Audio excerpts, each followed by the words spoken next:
Nosotros regresamos, seguimos en el estudio con Saúl Cabrera, presidente de Consultores 21. Justamente en el segmento anterior hablábamos de esa estrategia populista que tanto gusta y que tanto daño hace a la vez. Y quería preguntarte sobre el tema de las cajas y las bolsas CLAP. ¿La penetración es realmente tan alta como se suele decir? Ahí hay varios números que sirven de referencia. Un primer número que es extremadamente grande, cerca del 90% de la población dice haber recibido en algún momento una bolsa CLAP o una caja CLAP, como la queramos llamar. Eso es una barbaridad. Solamente el 9%, creo, dice que nunca ha recibido bolsas CLAP. Lo que pasa que ha tenido sus subidas y sus bajadas y sus dificultades y en este momento alrededor de un tercio de la población, 30%, un poco menos de un tercio, dice que recibe mensualmente las bolsas CLAP. Y de ese tercio seguramente está el grueso de quienes se autodefinen como chavistas y a la vez valoran bien a Maduro. Sí, pero no completamente, porque ese tercio en buena medida está concentrado en Caracas. O sea, en Caracas como el 65% de los caraqueños dicen recibir mensualmente las bolsas CLAP. Pero tú te consigues estados como Zulia o regiones como los Andes o en buena medida el Oriente o la región central, Aragua y Carabobo, donde no reciben las bolsas CLAP con la regularidad que lo recibe Caracas. En ese sentido, la burbuja que es Caracas no solamente aplica para electricidad y agua, sino también para las bolsas CLAP. Para la estrategia populista de Nicolás Maduro. No sé la razón. Bueno, la razón puede ser múltiple.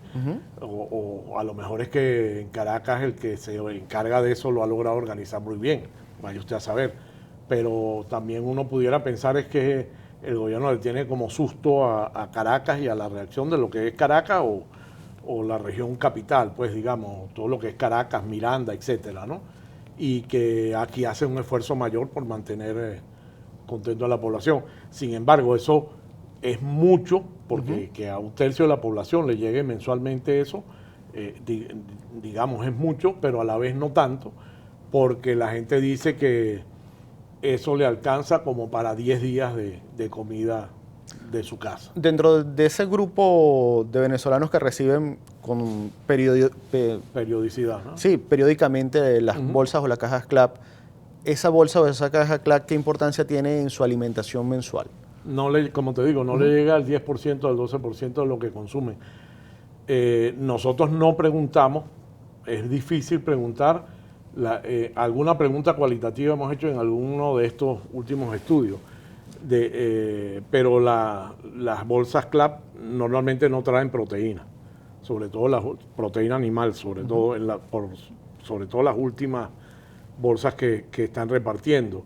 Entonces a la gente no es que no le sirve, a la gente le sirve y además una cosa por lo que pagan muy poco tiene un valor comercial muy alto. Entonces la gente sería feliz y me imagino que habrá algunos hogares que así pasa, que logran 2 o 3 cajas CLAP porque una en el trabajo donde está el marido, otra en la escuela donde está la señora y en el barrio donde están también la dan. Y bueno, y la gente comercia con eso, se queda con una o con una y media y vende el resto para poder comprar otras cosas de la dieta diaria que hacen falta y que no vienen en las bolsas CLAP. Pero en ese sentido, las cajas CLAP o las bolsas CLAP siguen siendo entonces una muy buena estrategia electoral, de presión electoral, independientemente de que no le lleguen al grueso de la población. Claro, pero a la vez uno consigue que ese mecanismo de presión social que el gobierno o el régimen utiliza también le llega a los sectores de oposición o a los sectores que no se involucran, que no están definidos políticamente. Pero esos sectores que son los mayoritarios en el país, a pesar de que muchos de ellos reciben las bolsas CLAP o las cajas CLAP, estos no hacen mella en su querer de que haya un cambio en la situación política del país. Pensando en escenarios electorales, hay un sector de la población que no quiere escuchar hablar de elecciones, por lo menos en esta dinámica o en estas condiciones. Sin embargo, según los datos de Consultores 21, al día de hoy ¿hay aval de un proceso de negociación? ¿Hay aval de un proceso electoral que nazca de una conversación entre gobierno y oposición? Sí, ya lo habíamos preguntado el año pasado, pero lo hemos vuelto a preguntar este año. Un proceso electoral con las condiciones actuales, es decir, un proceso que no sea competitivo, que no sea democrático en definitiva, porque por la desconfianza que genera, sea cierta o no. Yo pienso que es cierta, pero digamos, sea cierta o no, pero en opinión pública hay una desconfianza sobre este Consejo Electoral y sobre el padrón electoral, etcétera. No haría que participara más del 30-35% de la población. Un poco lo que pasó en la elección del presidente Maduro el año pasado, ¿no?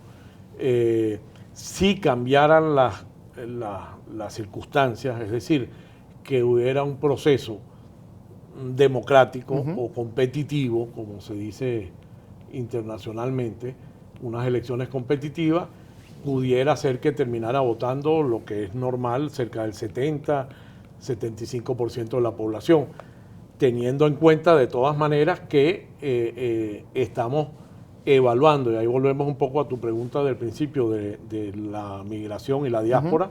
Nosotros no tenemos capacidad de saber cuánta gente, cómo se distribuye la gente que se ha ido, y entonces si esa gente que se ha ido, que no debe haber menos de 4 millones de votantes, porque normalmente los que se van son mayores de edad, familias, pero más se van los adultos, mayores de edad, etcétera, etcétera. Estas preguntas de intención de participar es sin meter a esa gente. Posiblemente si logramos incorporar a esa gente, porque se abra un proceso de registro distinto, nuevo, incluyendo a los que están en el exterior, posiblemente la participación va a ser de las más altas que vamos a tener. Sin embargo, debe ser un punto de honor para el chavismo no permitir es decir, no facilitar o no permitir que el venezolano que está afuera vote, porque en teoría el que está afuera es un voto potencialmente en contra del gobierno. Sí, pero eso, digamos, eso es parte de la negociación y lo que se pueda lograr. Lo que no tiene mucho sentido es una elección donde solamente hay inscritos en el exterior cerca de 100.000 votantes, ¿no? O sea, aún reconociendo esa cifra que tú me comentabas, no sé si fuera de cámara o en cámara, de que el gobierno podía llegar a reconocer cerca de 800, 900.000 personas que se fueron, pues entre 100.000 y 800, 900.000 claro, hay un abismo, ¿no? Bueno, entonces 800.000 o 900.000 personas hubiesen hecho la diferencia de la elección de Capriles contra Nicolás Maduro, por ejemplo. Exactamente. Entonces, digamos, según las condiciones que se den, yo creo que si, a pesar de que, y paso más al análisis político que a lo que dicen las encuestas, a pesar de lo que uno pudiera pensar en esas tres condiciones que el presidente Guaidó puso cuando lo nombraron presidente, encargado, etcétera, todo ese proceso entre enero y febrero de este año, de cese de la usurpación, gobierno de transición y elecciones libres, y son como tres cosas que son como concatenadas. La verdad que a la gente, yo pienso que poco le importaría que el orden de los factores fuera distinto, con tal de que la definitiva sea tener un gobierno diferente que permita cambiar la economía y que el país vuelva, digamos, la gente vuelva a regresar, vuelva a haber empresas, vuelva a resurgir el empleo de verdad, no el empleo que tenemos ahorita que es un poco extraño, con unos salarios miserables, etcétera, ¿no? Dentro de esa disposición a participar que se pueden ver en los estudios y dentro del análisis que puedes hacer del estudio, ¿qué es más importante para el venezolano? ¿Que Nicolás Maduro permanezca en el poder mientras se organiza esa elección o que Tibisay Lucena deje de estar en el Consejo Nacional Electoral? Si tuviesen que escoger entre Maduro y Tibisay Lucena. Yo creo... Es difícil la respuesta, te la dejo para el siguiente corte. Ok.